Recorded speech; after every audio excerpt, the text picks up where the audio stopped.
This is Will Nunziata, New York City-based director and creator of theater, television, and film. And today I am thrilled to be speaking with the acclaimed actor, singer, musician, comedian, the one and only ZOE FOX. But before we get to our interview, here is a sneak peek at her incredible talent.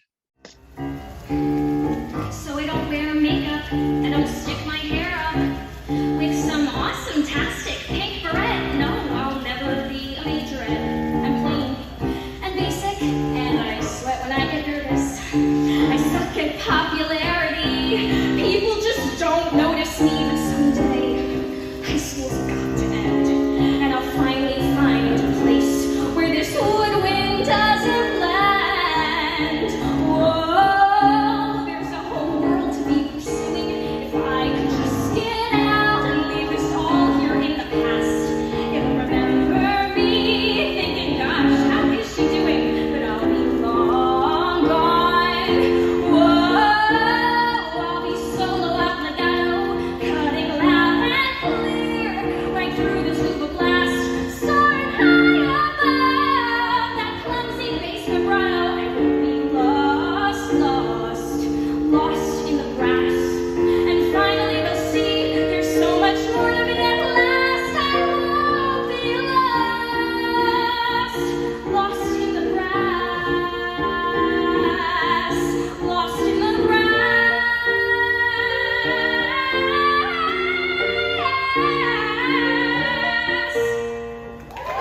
Hi, ZOE, how are you?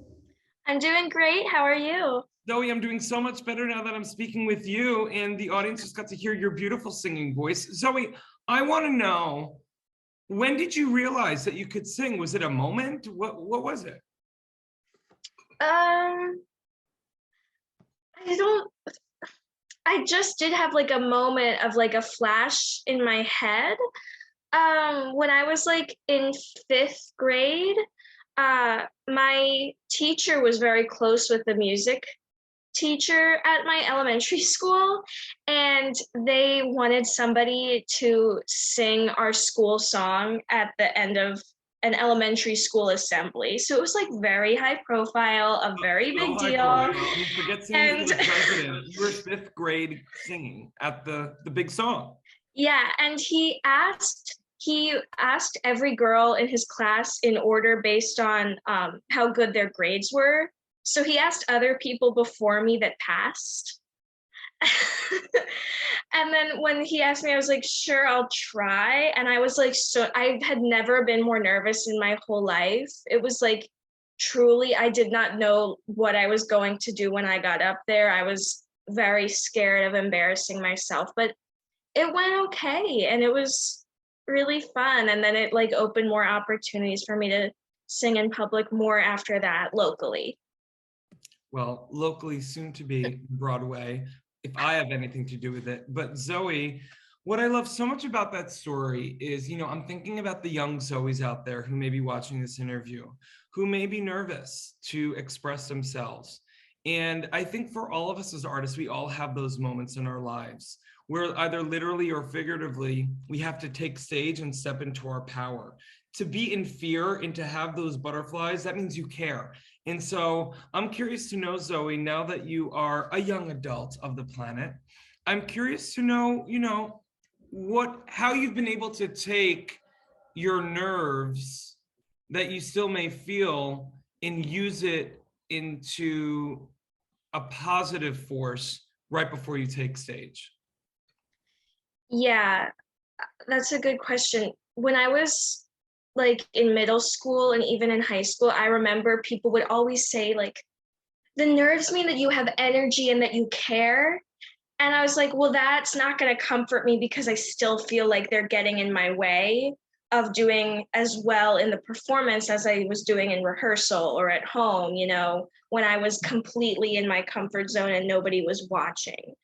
But I think that, yeah, I had a hard time in like middle school and even in high school at more so at auditioning than doing the performances themselves. Like the stakes felt higher to just try and get the part than to do it for everybody and prove that I like was the one who deserved to be playing whatever part it was. And I think that the thing that made me the most comfortable was always just knowing that I was as prepared as I could be. And for some people, like that doesn't work. Like they just need to have the adrenaline, they need the spontaneity, they need to wing it and not think about it. I absolutely do not, I cannot do that. I need to, you know, have all of the focus and preparedness beforehand, and that's what brings me confidence. Well, and on top of that too, you know, not only are you an amazing actor and a singer and a musician, but as a funny lady, as a comedian, you know that although it looks like you're winging it up there, it takes so much prep that people don't realize. And I think it's your preparation, and I'm very similar to when I was performing for many, many years. I was the over preparer, but people would be like, oh, Will, it looks like you were just winging it on stage. But that's what comes from the preparation, that you have the confidence to be instinctual on stage because you have a strong foundation. And so I'm curious, ZOE, for you, as you move forward in your career, are there any roles within specifically the musical theater that, I don't know, that you have dreams of playing one day? Yes. Go. My like dream role for like if tomorrow I was going to be in a show is Olive Ostrovsky in Spelling Bee. It's a great role. And like just pretty much all of Celia Keenan Bolger's. I was about to say, you her in every Celia part. Yeah, Molly and Peter and the Starcatcher. Like she was somebody, like when I was like 13, she was doing Peter and the Starcatcher. So I was like right in that moment where it was like I was obsessed with her and like idolizing her and like had major crushes on everybody in Newsies. Like that's like the age range where I like. You were basically like Celia and her brother Andrew. Yes, I just like I wanted to be them and like be with them. Like I just love them. I love her so much. But yeah, dream roles. When I'm like much older and have much more knowledge and experience, I would love to be Dot in Sunday in the Park with George. Yeah. I used to say role. I mean, you have the Bernadette Peters curls. Thank you. Thank you so much. I mean, you have such a beautiful voice too, but I think it's so amazing now within the musical theater landscape. I love when I see shows that are being revived, or dare I say revised, and brought forward again. But I also love all these amazing, amazing young composers coming up with fresh ideas, pushing the musical theater form forward, some of whom I've been very fortunate to help develop and work with. Musical I worked on recently, Little Black Book. I don't know if you heard of it. It was a concept album released during the pandemic. But what I think of you too, ZOE, is that you have all this love and knowledge of so many shows from the past. But I can't wait for someone to write you an original role. Oh my gosh, that like really would be the dream. Like there are so many roles that I think of, and like when I go see shows, I like, okay, like if I was to audition for this, like what would be like my type, what would I be going for? But like that would be like the dream, would be to like originate something. We're gonna put it out into the universe. Yeah, we're gonna get that manifested. I mean, you have a universe basically behind you, so let's like put it out there. Yes.